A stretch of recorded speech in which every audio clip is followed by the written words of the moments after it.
தீபாவளி டைமிங்கில் டவுனுக்குள்ளே ட்ரிப் விழுந்தாலே நம்மளுக்கு இந்த டிராஃபிக்லாம் தாண்டி போய் எப்படா எடுக்க போகிறோன்ற மைண்ட் செட்டு தான் நம்மளுக்கு வரும். ஹே fame, welcome to Srihari travels. Customer place வந்து நம்ம கிரியாஸ் பக்கத்தில் தான் இருக்குது. டிராஃபிக் டயத்தில் அங்கே நிற்க கூட முடியல. கஸ்டமரும் வந்து ரெடியாக நின்றுட்டு இருந்தாங்க. அவங்கள பிக்கப் பண்ணிட்டு திருமங்கலத்தில் எல்ஐசி ஆஃபீஸில் ஒரு சின்ன வேலை இருக்குன்னு சொல்லியிருந்தாங்க. அங்கே கூட்டி போயிட்டு அடுத்து நம்ம போன இடம் தான் விருதுநகர் டு மல்லங்கி நகர்ன்ற போகிற வழியில் ஒரு சிவன் கோயில் இருக்குன்ட்டு இன்ஸ்டாகிராமில் பார்த்து நம்ம கஸ்டமர் சொல்லியிருந்தாங்க. அங்கே தான் கூட்டி போயிருந்தோம் அவங்கள. அந்த இடத்து பேர் வந்துட்டு சித்தர்கள் குடில் நகர். அந்த கோயிலோட என்ன ஸ்பெஷல்னு பார்த்தோம்னா 380 டன் கொண்ட சிவலிங்க சிலை வந்து அமைச்சிருக்காங்க. லிங்கத்து மேல இருக்க பாம்பு மட்டுமே 5 டன் சொல்றாங்க. அந்த கோயில் என்ட்ரன்ஸ்லயும் யம தர்மராஜா, சித்திரகூத்தர், பிரம்மா சிலை வச்சிருந்தாங்க. அந்த என்ட்ரன்ஸ்ல உள்ள ஆர்ச் ஃபுல்லாமே யம தர்மர் வாகனத்தை தான் கல்வெட்டு அமைச்சிருந்தாங்க. லிங்கத்துக்குள்ள வந்துட்டு அம்மன் சிலை தான் இருக்கு. அம்மன் வந்துட்டு ஆம மேல உட்காந்துருக்க மாதிரி காட்சியளிக்கிறாங்க. அங்க இருக்க சிவலிங்கம் பேர் என்னன்னு பார்த்தோம்னா ராஜராஜ லிங்கேஸ்வரர். அதுக்கு பக்கத்திலே சித்தர்குடில்னு ஒரு இடம் இருக்கு. அங்க இருக்க ஆர்ச்ல என்னன்னு பார்த்தோம்னா நமச்சிவாயன்ற சொல்லுக்கு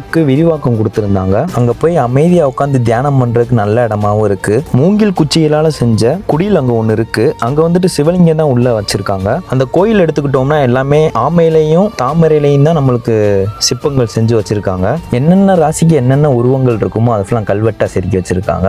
அங்க கொஞ்ச நேரம் உட்காந்து தியானம் முடிச்சுட்டு வெளியே வரும்போது அங்க இருக்க மரத்துல குருவி கூடு கட்டி 2 முட்டை போட்டுருந்துச்சு. அது எந்த குருவின்னு பார்த்தோம்னா, குருவி என்னால வீடியோக்கு தான் முடிஞ்சு. அந்த குருவி பேர் என்னன்னு எனக்கு தெரியல. இந்த குருவி பேர் தெரிஞ்சவங்க ஒரு கமெண்ட் மட்டும் பண்ணிருங்க. அங்கிருந்து கிளம்பி திருமங்கலம் டோல்கேட் வந்தோம்னா அங்க அது 1/4 மணி நேரத்துக்கு மேல நிக்க விட்டாங்க டிராபிக்ல. அதெல்லாம் தாண்டி எங்க போயிட்டு இருக்கோம்னு பார்த்தோம்னா வாடிப்பட்டி தான் போய்கிட்டு இருக்கோம். வாடிப்பட்டி பக்கத்துல குற்றாலம்பட்டின்ற ஊர்ல அண்ணாமலையார் சிவன் கோயில் தான் ஒன்று இருக்கு. அங்கதான் நம்ம போயிருந்தோம். என்ட்ரன்ஸ்ல கருப்பசாமியை கும்பிட்டு நம்மளும் உள்ள சாமி கும்பிட போயிட்டோம். நம்ம போன நேரம் அங்க பூஜை நடந்துகிட்டு இருந்துச்சு. பூஜை முடிஞ்சு நம்ம உள்ள போய் சாமி கும்பிடுறதுக்காண்டி தான் வெயிட் பண்ணிக்கிட்டு இருந்தோம். உண்மையை சொல்லணும்னா அந்த கோயிலுக்குள்ள போனோம்னு ஒரு பாசிட்டிவ் எனர்ஜி நம்மளுக்கே வந்த மணிக்கே தான் இருந்துச்சு. சாமியெல்லாம் கும்பிட்டு முடிச்சுட்டு நம்மளும் பக்கத்துல அம்மன் சன்னதி இருந்துச்சு. அம்மனையும் பார்த்து கும்பிட்டு முடிச்சுட்டு வெளியே வந்து பார்த்தோம்னா அண்ணாமலையாரை வந்துட்டு அங்கே தேர் மேனிக்க வச்சு அந்த கோயிலை 3 சுற்று சுற்றினாங்க. அவங்க கூட சேர்ந்து நம்மளும் 3 சுற்று சுற்றிட்டு வீட்டுக்கு கிளம்பிட்டோம். கஸ்டமரையும் சேஃபாக அவங்க வீட்டில் ட்ராப் பண்ணிட்டு நம்மளும் நம்ம வீட்டுக்கு கிளம்பிட்டோம். ஸோ டாடா கைஸ், நெக்ஸ்ட் வீடியோவில் பார்ப்போம்.